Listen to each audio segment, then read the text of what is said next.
فرمایا یہ قرآن ہم نے آپ کو عربی میں عطا کیا اس لیے کہ اس کے اولین مخاطب عرب تھے. اگر ان کو کسی اوپری زبان میں عجمی زبان میں کوئی کتاب دی جاتی تو وہ گیلا کرتے کہ تمہیں تو سمجھ ہی نہیں آتی.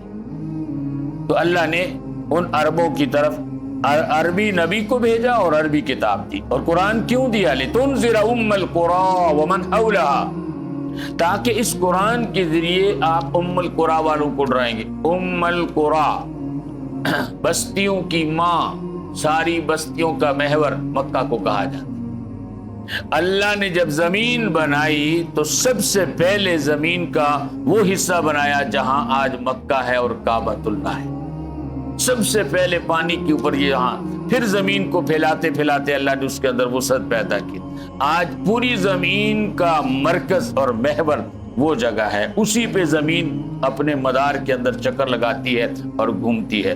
اور اللہ پاک نے پورے کرۂ ارض کے اندر مکہ کو جو عظمت عطا کی ہے وہ کسی اور جگہ کو عطا نہیں کی. جناب نبی کریم صلی اللہ علیہ وسلم مکہ سے مخاطب ہو کر ایک مرتبہ کہہ رہے تھے، اے سرزمین مکہ، اس پوری زمین میں تجھ سے زیادہ مجھے کوئی جگہ محبوب نہیں ہے، کوئی اور جگہ مجھے اتنی پسند نہیں ہے. اگر مجھے میری قوم مکہ چھوڑنے پر مجبور نہ کرتی تو میں موت تک مکہ کو کبھی نہ چھوڑتا. حضور علیہ السلام بہت محبت کرتے تھے، اس کو ام القریٰ کہا. اور چونکہ قرآن کے اولین مخاطب حضور علیہ السلام کے برادری کے لوگ اسی مکہ میں رہتے تھے تو فرمایا قرآن اس لیے دیا لِتُنذِرَ أُمَّ الْقُرَىٰ، تاکہ آپ ام القریٰ مکہ کی بستی کے باشندوں کو ڈرائیں. اور وہ باشندے حضور علیہ السلام کی برادری کے لوگ تھے، جیسا کہ قرآن میں دوسری جگہ کہا گیا وَأَنذِرْ عَشِيرَتَكَ الْأَقْرَبِينَ، اے پیغمبر سب سے پہلے اپنے رشتہ داروں کو ڈرائیے، کیونکہ آپ کے رشتہ دار ہی قرآن کے پہلے مخاطب تھے. ومن حولها، فرمایا پھر اس کے اردا گرد سے مراد دائیں بائیں کی بستیاں بھی اور ساری زمین مکہ کا اردا گرد ہے. یعنی اس سے قرآن کے ذریعے اہل مکہ کو اور پوری زمین کے انسانوں کو آپ ڈرائیں. وتنذر یوم الجامع، اور خاص طور پہ آپ انسانوں کو جمع کے دن سے، جہاں اولین اور آخرین تمام انسانوں کو میدان محشر کے اندر جمع کیا جائے گا، یعنی قیامت کے دن سے آپ لوگوں کو ڈرائیں. لا ریب فیہ، جس قیامت کے واقع ہونے کے اندر کوئی شک نہیں ہے، قیامت ضرور آئے گی.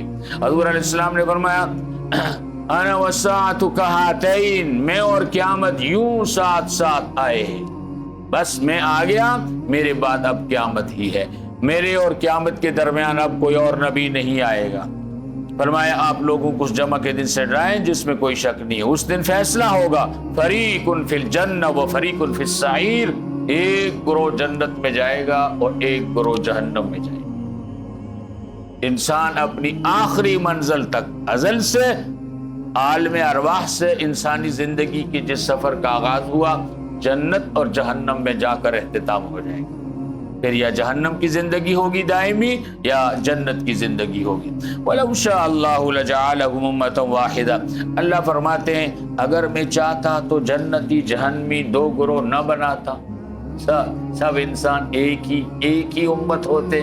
فرشتوں میں کوئی جہنمی نہیں ہوگا، فرشتوں میں کوئی کافر نہیں ہے، کوئی گمراہ نہیں ہے، کوئی اللہ کا باغی اور نافرمان نہیں ہے.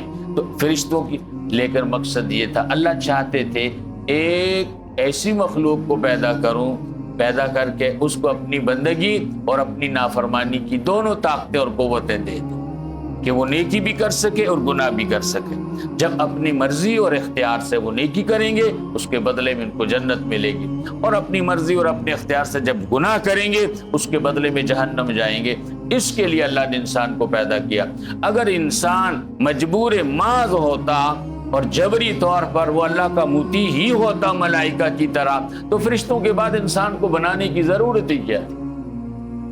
پھر تو ایک ایسی مخلوق پہلے سے موجود تھی. لیکن جنات اور انسان کو اللہ نے مکلف پیدا کیا ہے، اختیار دیا ہے، بتا دیا یہ ہدایت کا راستہ ہے، یہ گمراہی کا راستہ ہے، یہ عزت کا راستہ ہے، یہ ذلت کا راستہ ہے، یہ کامیابی کا راستہ ہے، یہ ناکامی کا راستہ ہے، یہ جنت کا راستہ ہے، یہ جہنم کا راستہ ہے. اب کہاں تمہاری مرضی، جدھر چلتے ہو. ہاں اللہ نے قرآن میں آواز ضرور دی ہے، این تذہبون، میرے بندو کہاں جا رہے ہیں؟ تو غلط جا رہے ہیں نا، غلط سمت میں جا رہے ہیں، جہنم کی طرف جا رہے ہیں. ناکامی کی طرف جا رہے ہیں، اللہ نے ان کو ضرور آواز دی ہے، کہاں جا رہے ہو؟ میں نے تو تمہارے لیے جنت بنائی۔ تو فرمایا ایک گروہ جنت میں ہوگا، ایک جہنم میں۔ اگر اللہ چاہتا تو سب کو ایک ہی امت بنا دیتا، وَلَٰكِن يُدْخِلُ مَن يَشَاءُ فِي رَحْمَتِهِ، لیکن اللہ اپنی رحمت سے، اپنی مہربانی سے جس کو چاہتے ہیں اپنی رحمت میں داخل کرتے ہیں۔ وَالظَّالِمُونَ مَا لَهُم مِّن وَلِيٍّ وَلَا نَصِيرٍ، اور ظالموں کے لیے کل قیامت کے دن اللہ کے سوا نہ کوئی حمایتی ہوگا اور نہ کوئی ان کا مددگار۔ ام اتخذوا من دونہ اولیاء، پھر اللہ فرماتے ہیں اے لوگو، کیا تم نے اللہ کے سوا اور ولی بنا لیے اور اپنے حمایتی بنا لیے اور کام بنانے والے بنا لیے؟ فاللہ هو الولی، اللہ ہی تمہارا کارساز ہے، وہی تمہارا حاجت روا، مشکل کشا، نفع نقصان کا مالک، عزت ذلت دینے والا، بیٹے بیٹیاں دینے والا، صحت اور بیماری دینے والا۔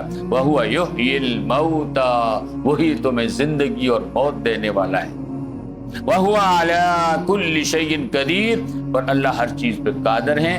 اللہ تعالیٰ انسانوں کو بار بار قرآن میں اپنی توحید کی طرف متوجہ کرتے ہیں کہ انسانیت اپنے خالق حقیقی کی طرف رہے اور اس کی بندگی کر کے دنیا میں بھی کامیاب ہو جائے اور آخرت میں بھی سرخرو ہو کر جنت میں جائے۔ اللہ فرماتے ہیں یہ قرآن میں نے اپنی پیغمبر کو دیا ہی اس مقصد کے لیے ہے کہ تاکہ لوگوں کو آخرت سے ڈرائیں اور لوگ ڈر کر اللہ کے دین پر، اللہ کی اطاعت پر اور اللہ کی بندگی کے راستے پر، راہ عمل پر آ جائیں۔ اللہ پاک ہمیں سمجھنے کی اور عمل کی توفیق نصیب فرمائے۔